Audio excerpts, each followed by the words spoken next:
বন্ধুরা, আজ আমি করব কুলি পিঠে। দেখুন, কড়াইতে আমি দিয়ে দিলাম জল, দিয়ে দিলাম 1 চামচের মতো নুন, দিয়ে জলটাকে ভালো করে ফুটিয়ে নেব। ফুটানো হয়ে গেলে জলটা ভালো করে ফুটবে আর কি।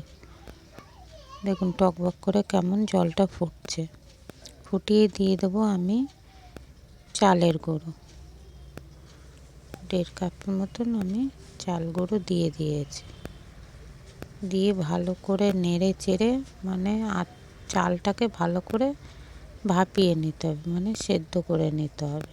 নিয়ে দেখুন আমি হাত দিয়ে একটু নাড়াচাড়া করে নামিয়ে নিলাম। নামিয়ে নিয়ে আমি ভালো করে হাত দিয়ে নেড়ে চেড়ে ভালো করে দেখুন আমি আটার মতন এটাকে একটু ঠান্ডা জলে দিই, যেহেতু গরম আছে আমি হাত দিয়ে একটু ঠান্ডা জল দিয়ে মাখিয়ে নিয়েছি। নিয়ে আমি ছোট ছোট লেচি কেটে পুরগুলো আমি আগের থেকে নারকেলগুলো ভেজে রেখেছিলাম গুড় দিয়ে, সামান্য চিনি দিয়ে নারকেলটাকে আমি পুর করে রেখেছিলাম।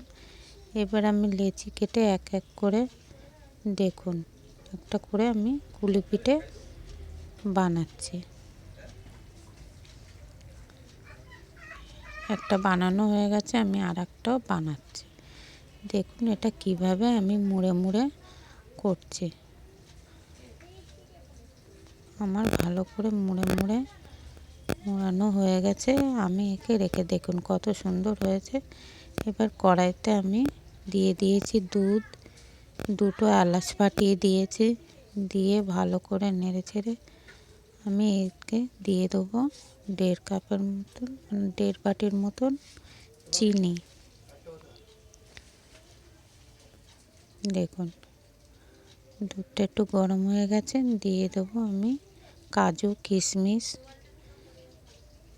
চিনিটার মধ্যে দিয়ে দেবো 1 বাটি, 1/2 বাটি দিয়ে দিলাম চিনি। চিনিটা দিলে ভালো করে নেড়ে চেড়ে আমি দিয়ে দেবো একটু খেজুরের গুড়। গুড়টা দিয়ে দিলাম, দিয়ে ভালো করে নেড়ে চেড়ে আমি ভালো করে জালটা দিয়ে নেব। দিয়ে এক এক করে কুলি পিঠেগুলো সব দুধে ছেড়ে দিলাম।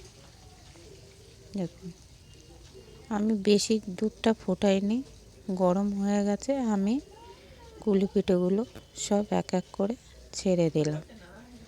ছাড়ানো দেখুন সব দিয়ে দিয়েছি।